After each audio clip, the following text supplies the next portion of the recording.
الجزائريين اثناء الهجره ديالهم بعد سنه 1830 يعني حنا بغينا شي تاثيرات دابا فيما يخص الجزائريين البصمات ديالهم تركوها في بعض المجالات مثلا بحال الطبخ اللباس.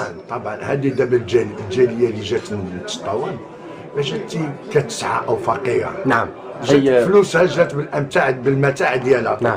طبعا جاو بالطبخ ديالهم بالحلويات ديالهم فهمتي. لابد كان تأثير، لابد هذا كيعلم هذاك وزيد لك حاجه واحده اخرى. اول مقهى اللي تفتحت في تطوان جزائريه، هاي في الوسعه. اول قهوه اللي دارت تطاون مولاها يعني جزائري. نعم.